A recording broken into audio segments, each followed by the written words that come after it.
Wrigley's Spearmint Chewing Gum, the refreshing, delicious treat that gives you chewing enjoyment, presents for your listening enjoyment John Lund as Johnny Dollar. Ben Gordon, Johnny. Got a strange one for you. Now, who's the deceased and where did it happen? Well, his name's Luis Alvarado, a $50,000 life policy. He's a bachelor. His brother Jose is the beneficiary. And the two of them own a racetrack in San Juan, Puerto Rico. Well, outside of the fact that not too many people own racetracks, what's so strange about it? Well, an exercise boy found him under the tote board in the infield at 6 this morning. He had a .38 caliber bullet hole in his chest and a winning ticket and a long shot in his hand. Well, Johnny? Well, I guess there's nothing stranger than a winning ticket on a long shot at that.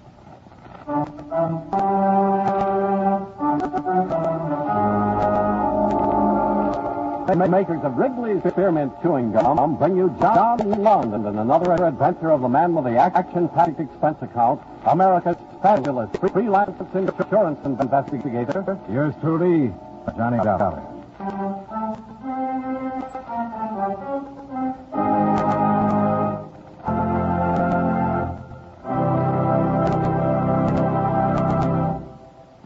Friends, the makers of Wrigley's Spearmint Gum present these weekly adventures of Johnny Dollar because they know that millions of you enjoy Johnny Dollar. That's true of Wrigley's Spearmint Chewing Gum, too.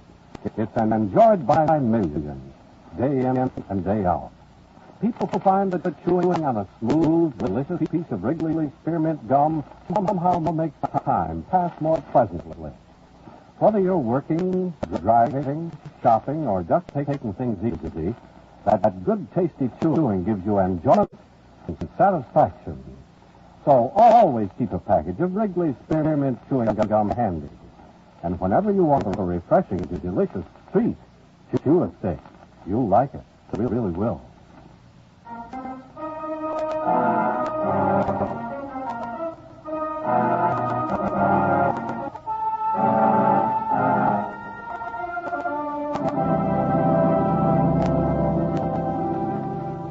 Expense account submitted by Special Investigator Johnny Dollar to Home Office, Washingtonian Life Insurance Company, Hartford, Connecticut. The following is an accounting of expenditures during my investigation of the Temperamental Tote Board matter.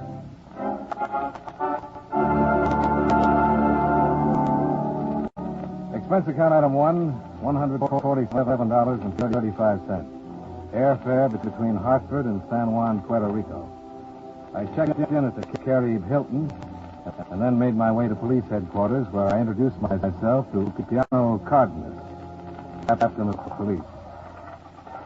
It is perhaps unfortunate you did not check with us by telephone before coming down, Senor Dollar. You might have saved yourself the trip. Oh, why is that, Captain? It is our belief that the insurance of Senor Luis Alvarado has no bearing whatsoever upon his murder. Well, what does have a... Perhaps you have heard of Anthony Randolph. Randolph? That's the same Tony Randolph who's connected with the Miami gambling syndicate? It is. It is here now in San Juan. And for several weeks, it has been attempting to persuade the Alvarado brothers to sell him an interest in the track. How's he making that out? 2 days ago, Senor Luis Alvarado almost physically threw him out of his office. And now Luis is dead. Yes. But have you got anything besides a possible motive? Senor Alvarado was last seen by his employees working in his office when the track closed at 6 o'clock last night. The death was caused by a .38 caliber bullet, and the time of the death was approximately 4 o'clock this morning. Where was Tony Randolph at that time? According to himself and 3 of his personal friends, he was asleep in his room at the Condado Beach Hotel. That's a questionable alibi. Yeah. I understand that Alvarado's body was found under the tote board in the infield. Is that where he was killed? We have no conclusive evidence either way. And what about that winning ticket on a long shot he had in his hand? It was a $10 ticket on Bella Maria, the winner of the 4th race yesterday. The price was $72 to win. Ah, not bad. Any idea what he was doing with the ticket? No, but it would hardly seem to have any bearing on the murder. Uh-huh. Of course, it is possible our suspicions are wrong concerning this Anthony Randolph. However, I still do not believe you will find the insurance to be the most. You seem pretty sure of that, Captain. Why? Luis and Jose Alvarado were always very close, not only as partners in the restaurant and other business ventures, but personally as well. After all, they were brothers. Yeah? So were Cain and Abel.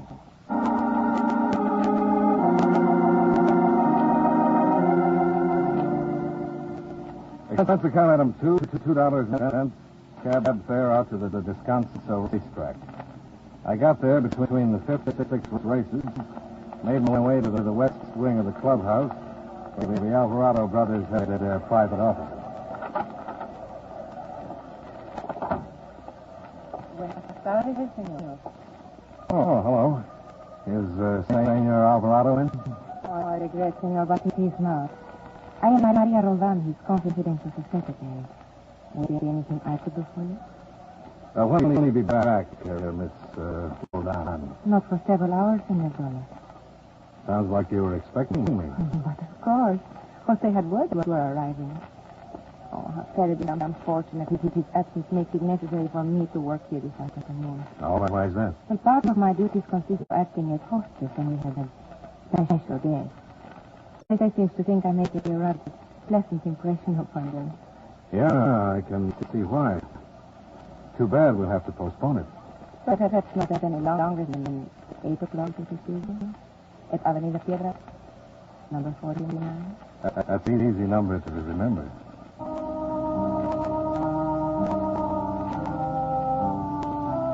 Expense account item 3, $1.85, cab fare to the Condado Beach Hotel. I found Tony Randolph on a private patio overlooking the beach. He came completely equipped with swim trunks, dark glasses, and 3 close-mouthed bodyguards hovering obtrusively in the background. Sure, I'll be glad to tell you what I can, Mr. Dollar, but don't figure why you came to see me. Well, you were trying to buy an interest in the Descanso racetrack from the Alvarados. Yeah, that's right. I came down here on a little vacation, saw the plant. It looked pretty good, so I figured I might invest a few bucks in it. How you making out? Well, you know how these things are. It takes a little time. The boys have been playing hard to get, trying to raise the price. But we're getting on okay. A little fuss with Luis Alvarado at the office the other day. What fuss? We were just clowning around, that's all. Just clowning around. Uh-huh. I don't suppose you'd have any idea who killed him. Me? How could I know anything like that? I just met the guy when I came down here. All I know is he seemed a nice guy, had a nice plant here, and I wanted to go in with him. How would I have any idea who'd want to kill him? Just thought I'd ask. Well, that's okay, Mr. Dollar. You got a $50,000 insurance investment. Before you pay off, you want to make sure everything's on the up and up. Don't blame you one bit. And tell you what I'll do for you. Yeah? What's that? I got a few connections. Some friends owe me a couple of favors, you know? Yeah, I know. Oh, sometimes we get to talking about things like that. Shooting the breeze, nothing better to do. If I hear anything, I'll let you know. All right. That'll be just great.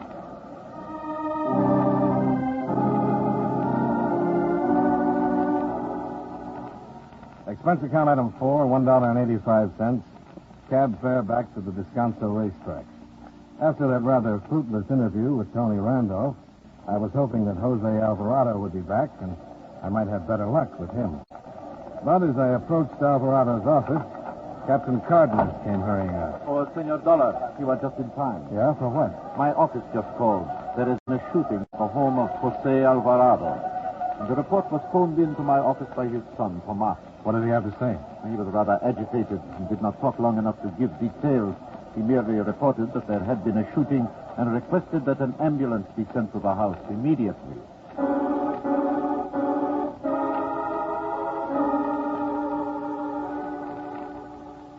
Tomas Alvarado was waiting at the house to greet us. And so was a corpse stretched out on the living room floor. A .38 caliber revolver laying beside an outstretched hand. Tomas did the honors. His name is Julio Mendoza. a former employee of ours at the track. Why he should have done such an insane thing, I do not know. Well, just what did he do, Mr. Alvarado? I do not know what started it. I was in the library going over the list of pallbearers for my uncle's funeral. Then I heard the angry voices arguing in here. Your father's voice and Mendoza's? See, there was a sound like a blow, and I heard my father cry out. I took a gun from the desk and came in here. That .45 Colt automatic on the table over there? See. As I came running in, Mendoza fired a shot at me, and I fired one in return, and he fell. Then I ran over to my father. He was alive, Senor Alvarado. He was unconscious. He has a bad heart. Whether it was a blow or the excitement of the argument, I do not know. I put in the call for an ambulance, and I took my father to the hospital. And then you arrived. You said Mendoza was a former employee. That is correct. He was a Temperamental machine operator. He was discharged yesterday by my Uncle Luis for stealing. Now, obviously, there is some connection between that, the scene with my father, and possibly my uncle's death. Fortunately, there is no need to speculate. When your father regains consciousness, he can tell us. Might not hurt to speculate about one thing, Captain. What is that, Senor Dollar? That bit of pasteboard under Mendoza's arm. Looks like a pari-mutuel ticket to me. It is, senor. A $10 win ticket in the fourth race yesterday. Number 214, Bella Maria.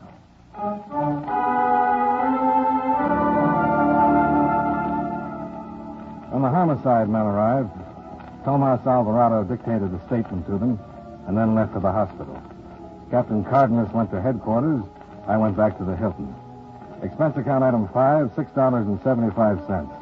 Drinks and sandwiches on the hotel veranda while waiting for 8 o'clock and my rendezvous with Maria Roldan. My peaceful contemplation of the view was interrupted by 2 phone calls. The first was from Captain Cardenas. We have just received a report from ballistics, Senor Dollar. Julio Mendoza's gun is the same one which killed Senor Luis Alvarado. Obviously, our case is closed.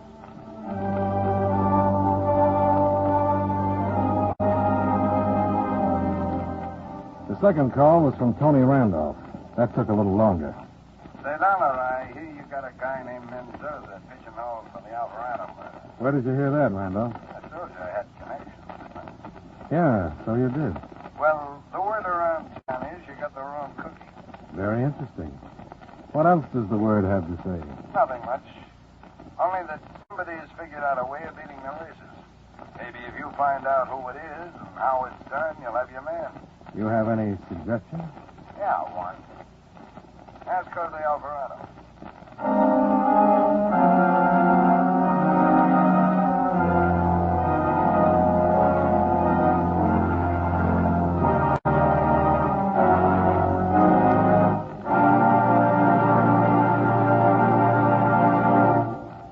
Friends, no matter what kind of work you do, there are bound to be times when the job seems monotonous.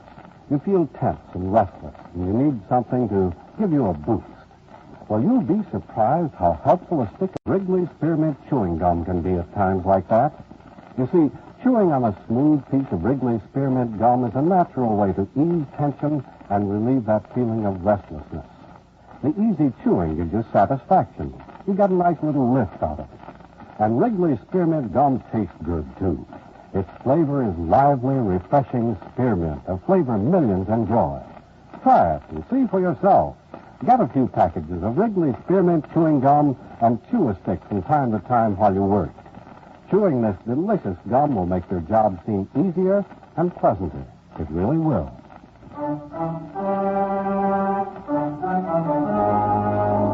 And now with our star, John Lund, we bring you the second act of Yours Truly, Johnny Dollar.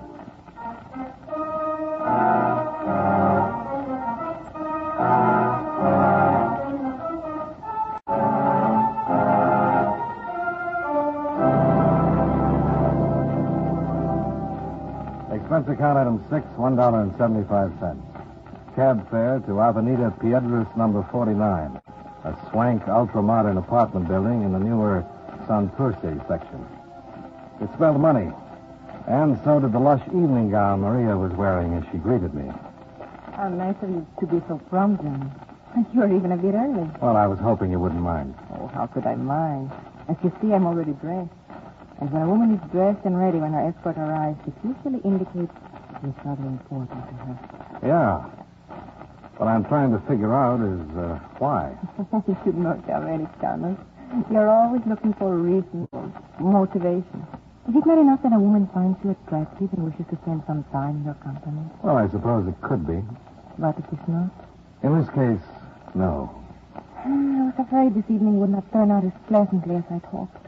I'm sorry. There's no need to be. After all, you're down here on business. I can understand. I will answer your questions as best I can. Thanks. Well, suppose we start with Luis Alvarado's murder and those Bella Maria win tickets. Johnny, are you familiar with the operation of a pari-mutuel track? As familiar as I want to be. Well, then you know it operates like a complicated adding machine. As each ticket is punched out and sold, the totals appear on the illuminated board in the infield. At the end of each race, the amount of money that has been bet is paid out on the winning horses. It is a foolproof system, entirely automatic. Neither more nor less money than has been bet can be paid out. Well, you've spelled it out pretty clearly. Now, why? Johnny, $21,000 was bet on the fourth race yesterday.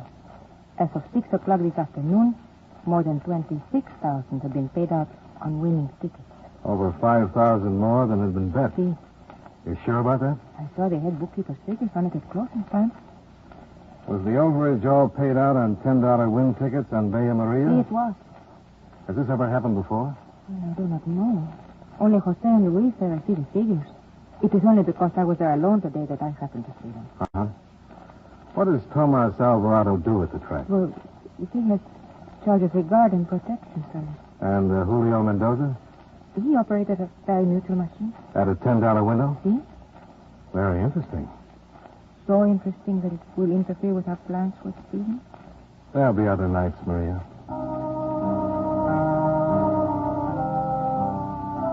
Expense account item 7, $2.40. Cab fare to police headquarters. Captain Cardenas didn't seem to be too impressed with my latest information. No, Senor Dollar, I do not believe it is possible. I can think of no way in which the pari-mutuel system can be fixed. Oh, the extra $5,000 paid out on Bella Maria must mean something. We have only the word of Senorita Roldan that such a sum was paid out. Well, the bookkeeper could verify it. I will check on it, of course, Senor Dollar. But this much I can tell you now. It is mechanically impossible to fix the tote board or to punch out any tickets after the race begins. What about forgery? Well, that, too, would be virtually impossible. Each ticket has a special picture code printed upon it, and the codes are changed with every race. Well, that sounds pretty foolproof, doesn't it? Believe me, it is, Senor Dollar. And even if it was not, what possible connection could all this have with the murder of Luis Alvarado? I wish you hadn't asked that, Captain. It's been bothering me, too.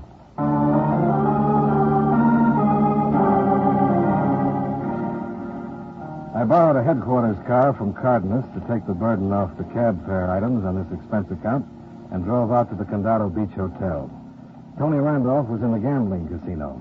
His mood wasn't quite as expansive as it had been earlier that day. Okay, Dollar, what's on your mind now? And make it snappy, will you? I've got things to do. You sound like the dice have been biting the hand that rolls them. So they're cold. Come on, let's get on with it. Sure. Just tell me who you're gunning for, and you can go back to the tables. You better clean up that crack, Dollar, and give it to me straight. You're no philanthropist, Randolph. You didn't pass along the word this afternoon out of the kindness of your heart. What's it to you why I passed it? If it's straight, it'd get you off the hook on it. Even if it's not, it could get you off one, too. That's supposed to mean something? Yeah. If Jose Alvarado is sent up for the murder of his brother, you might have an easier job getting hold of that racetrack stock. And you'd save that $50,000 in insurance. So where's your beef, Dollar? No beef, if it works out that way. Why don't you make sure it does? Well, maybe I need a little professional advice. Let's take a walk outside. Yeah, sure.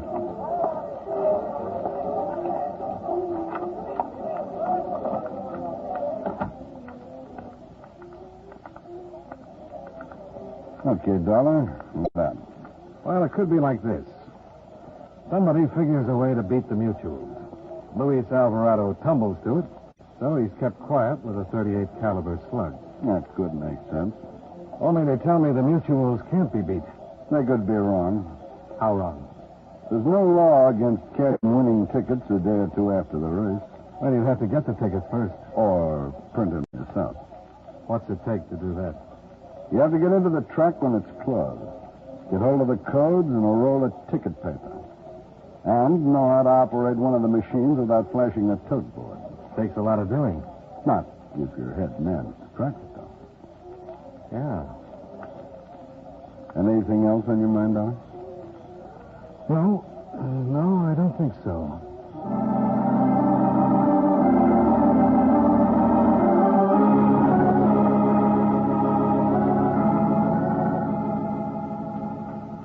I do not know, Senor Dollar. It is still a theory without proof. Well, the bookkeeper should be able to supply us with some. No, I'm afraid not. Oh? Why? He was called away from the track after the 7th race. Some family business. He died in a traffic accident on the way. You're sure it was an accident? Oh, there is no question. Uh-huh. An unfortunate occurrence for us. Yeah, even tougher for him. Yes. Of course, we can always check the records at the track, and in that way... Your pardon. Sure, go ahead. Capitan Cardenas. See?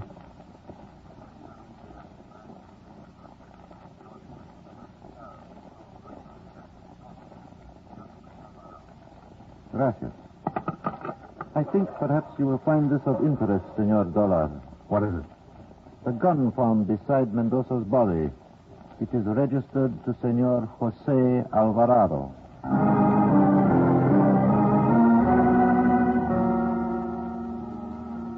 Before leaving the office with Captain Cardenas, I found time for one short telephone call.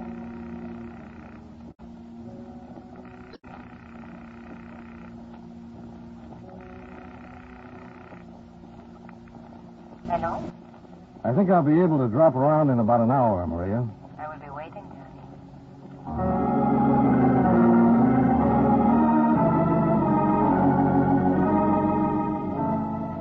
The hospital told us that Jose Alvarado's condition was still too critical to allow questioning.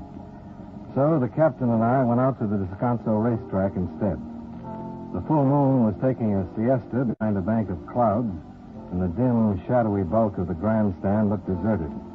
The watchman at the gate assured us that no one had entered the track since closing time. I think perhaps we are being rather foolish, Senor Dollar. There is nothing to be learned out here at this hour of the night. What about the bookkeeper's report? It could wait until the morning. Maybe it wouldn't be there by then. That is a possibility, of course. However, the hospital assures me that Senor Alvarado could not be released for some time. Well, it won't do any harm to look. Wait, Senor. In there, behind that ticket case, the light. Yeah. What would anyone be doing in there? Operating one of the parimutuel machines. By hand.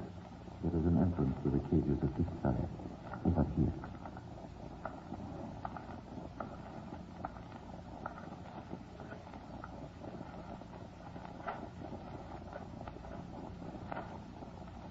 Do you see who it is? No.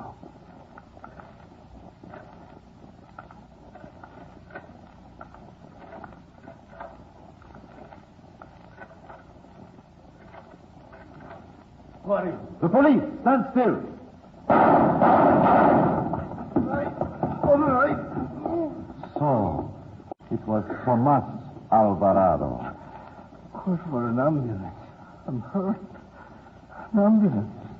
I don't want to die out here. I don't think your Uncle Louis wanted to either.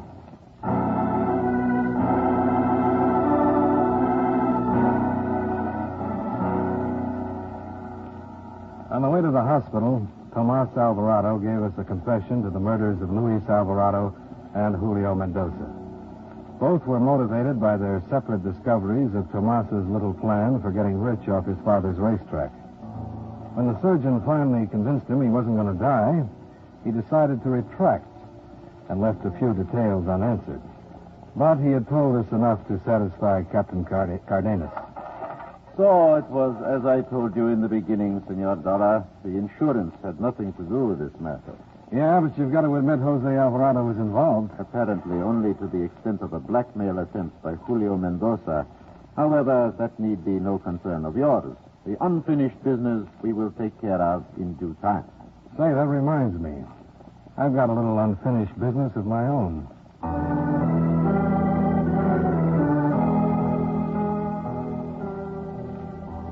Maria was waiting for me as agreed. Even more lush and lovely than she had earlier. She recommended a nightclub, and on our way downtown, I gave her a short resume of what had happened. So it was Tomas who was responsible. Oh, what a pity, Johnny. Why is that? He could have had everything he wanted if he'd only been willing to wait for it. His father's money, you mean? See? It would have come to him in time. But to do this, deliberately rob and murder because he wanted the money now. Oh, how do people do such things, Johnny? Well, who knows?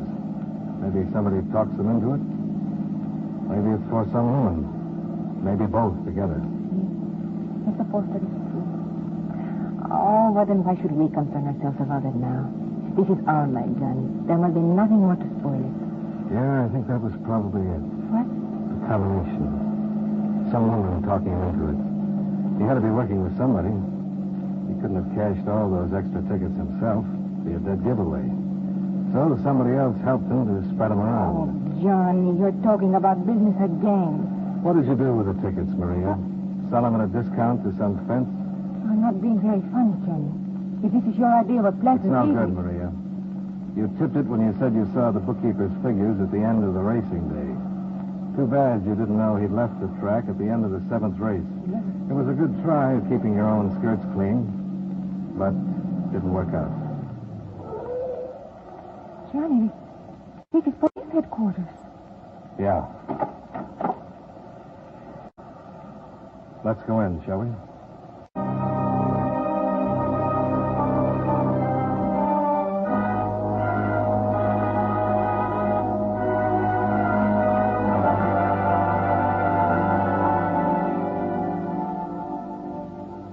Expense account item 8, $38.15. Hotel bill and miscellaneous. Expense account item 9, $152.10. Airfare back to Hartford. Expense account total, $354.95. Remarks? Jose Alvarado was still too ill the next day to have any visitors, so I left Puerto Rico without seeing him. Perhaps it's just as well. How can you give a man $50,000 with one hand and take away his son with the other? Yours truly, Johnny Dollar.